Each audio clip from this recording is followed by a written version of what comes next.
So it's the day before we are going on our first ever cruise on Virgin Voyages. We are going on Resilient Lady for 6 days. We are going to share with you some important things that we've learned. We've learned that you need to pack differently for a Virgin cruise. There is also a completely different language, isn't there? Yeah. That you need to learn. And also, what else is very important? The app. You definitely need to get your head round using the app. So stay with us and we'll take you through all those things if you're going to cruise with Virgin Voyages. Shall we go and pack? I think we should. It's about 24 hours before we're due to cruise. So we'd better go. Come on, let's go. Come on. So here we are. Welcome to our packing area. Now, on Virgin Voyages, you've got to take some different stuff to what you would normally take on all the other sort of cruises that we've been on. So I'm not taking any formal evening gowns. I'm leaving the ball gown in the cupboard. I'm not taking any stilettos. I'm not taking any high heels. I hate wearing high heels. They annoy me, they're uncomfortable, I can't dance in them. I'm taking nice flat shoes. Look, like this. Great. This is what I'm going to wear of an evening, because on Virgin Voyages you can really dress how you want to dress. That's a really good thing about it. So the things that you do need to take are something that's red, because there is a Scarlet Night party. I've got my lovely red ring that my friend has lent me. I've got a red handbag and I've got a little red dress. And if you stay tuned to our channel and watch our Scarlet Night vlog, I'll tell you where I got it from and how much it cost. You'll be amazed. Now, Giles has also got some red gear for Scarlet Night. Tell me what you think of this. He's got a handkerchief to put on his head. I don't know how that's going to work. He's got some red socks. He's got no red underpants though, so I don't know what he was playing at there. But he's also got a lovely red shirt, and he'll tell you where he got that from and how much that cost in our Scarlet Night vlog. And he's also got this. Look at this. Now, this is something my nan used to wear in the 1980s. She'd wear that. She'd get it from Marks and Spencer's and wear it with a lovely flowery dress and some strappy sandals. And I've got images of her walking down the street with a shopping bag. Oh, it conjures up so many memories of my nan, that does. But now, our 21-year-old son, that's one of his outfits. This is what the youngsters are, wearing now. This is fashionable now. So Giles is going to wear this as well. So, yeah, stay tuned. I don't know whether he'll wear it with a floral dress or whether he'll get some red underpants to go with it. I've got no idea, but tune in and see. Now, some other things that you need to take on a Virgin Voyager is pyjamas. Now, you might be saying, gosh, Lisa, you take pyjamas on every cruise. What are you talking about? And yes, here are my pyjamas, which I've had for years. They've got a hole in. They're worn to bits. I don't care, they're comfy. I'm taking them with me. But these pyjamas are to sleep in. You need pyjamas to go out and party in, because there's a pyjama party on Virgin Cruises. So I went out and treated myself to some new pyjamas. I don't think I've bought any pyjamas for about 15 years. So anyway, look, here's my new pyjamas. I think I could get away with wearing those, like when I go into the shop at Tesco on a Wednesday, but never know. Tune in to our pyjama party vlog to see how we get on with our pyjama party. Oh, and this is Giles. Look, he's bought some as well.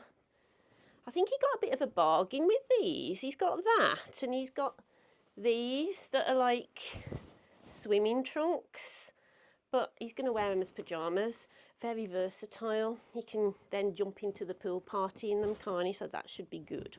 So you definitely need your pyjamas, your posh ones, and your red gear on a Virgin Voyages, and you don't need your stilettos and your ball gowns unless you really love wearing them. Everything else is just the same, you know. I'm taking my swimming costumes, my t-shirts, my jumpers, yeah, my books. And Giles told me not to mention this, my scarves, because I love a scarf. Also, on some Virgin Voyager longer cruises, there are 80s parties. Now, I think that would have been really great. I'd have loved to have gone to an 80s party. I mean, we could do an 80s party anyway, because, you know, Giles will have his nan's cardigan to wear from the 1980s. I can just, I don't know, wear my flowery scarf. Yeah. So, yeah, if you're going on a longer cruise, don't forget your 80s gear. The other things you need to take are the essentials for every cruise. So we have passports. We're also taking, because it's US currency, some dollars that we'd got. These will be handy for tipping. We don't have to tip. We will tip for excellent service because tips are already included in Virgin Voyages. We're taking some euros. We're also taking GHIC cards just in case we need to access emergency medical treatment. GHIC cards are, well, the old EHIC cards used to be acceptable in more countries. The global health insurance cards, despite being global, are acceptable in less countries. Yay! Brexit benefits. So when you get to the port, you won't have luggage tags. A lot of other companies, you print off your luggage labels and you attach them to your suitcases and take them down there. When you get to the port, that's what Virgin does for you. But because Lisa's very worried about luggage going missing, we're taking luggage labels anyway that we're going to put our names and cabin number on, just in case. But that's one of Lisa's obsessions, unfortunately. On Virgin, you have 4 US sockets, so we've got some US adapters, and you will have 1 EU plug socket. So we've got one of those as well. We've also got a multi-adapter thing for our USB things and cameras. I always like to take, and it's not fashionable at all, a little fanny pack for organising all my bits and bobs. It has never let me down, so I'm always going to be keeping this on, certainly on embarkation. So look out for that on our embarkation vlog and see if it works. I think these are going to be allowed. So it's a little extender adapter. We've got our toothbrush charger, and we've also got our camera equipment. Another very important thing to remember for Virgin is refillable water bottles. They encourage people to take their own water bottles on board. So remember those, it'll save you having to buy them on board. I guess we need to put all this stuff in a suitcase now. So we'll see you in a bit. The other thing you might want to take is a bottle of wine per person, just to stick in your fridge. Hello, welcome to your quick guide to speaking Virgin. Very soon you'll be speaking Virgin fluently. English, Virgin. Passenger, passenger. In Virgin, sailor, sailor. In English, cruise credit. Cruise credit is sailor loot in Virgin. In English, drinks package. Drinks package. In Virgin, bar tab. Bar tab.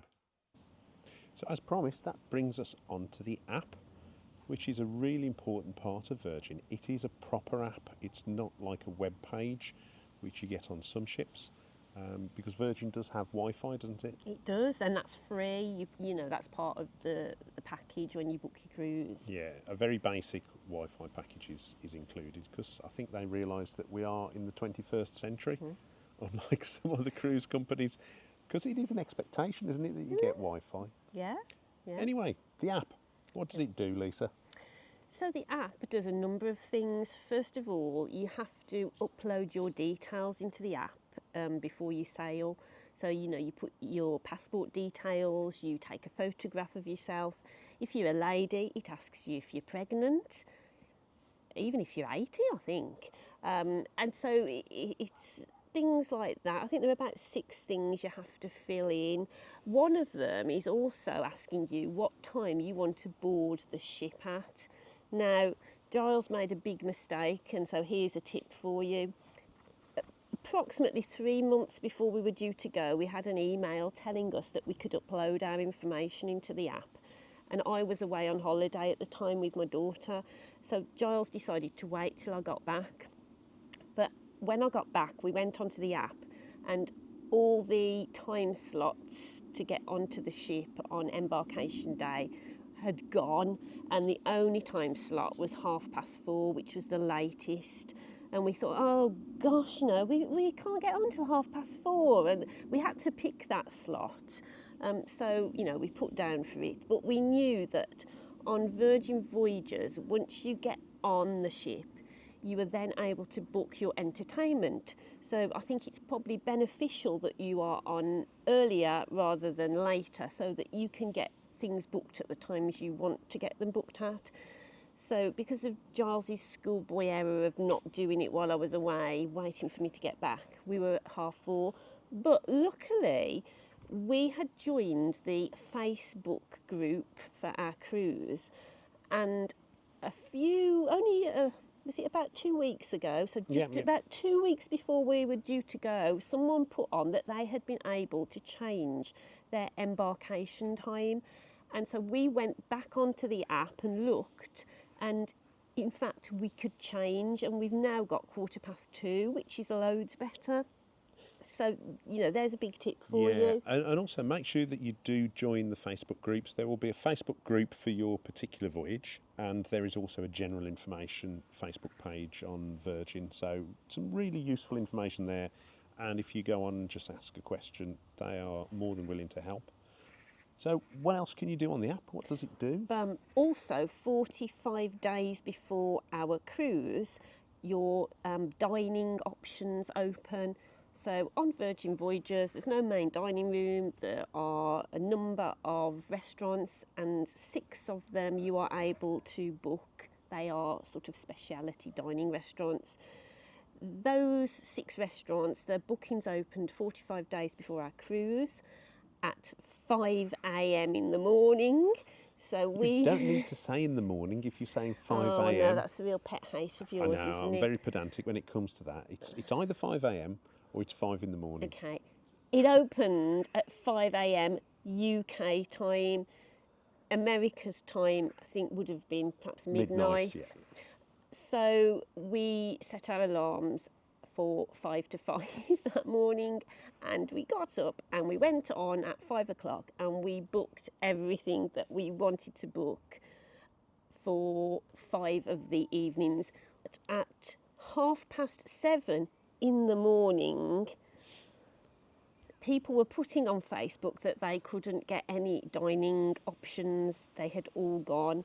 So if you are someone that really, really wants to get all your dining in, you will probably need to get up very early if you live in the UK or in Europe, or stay up a bit later if you live in the USA.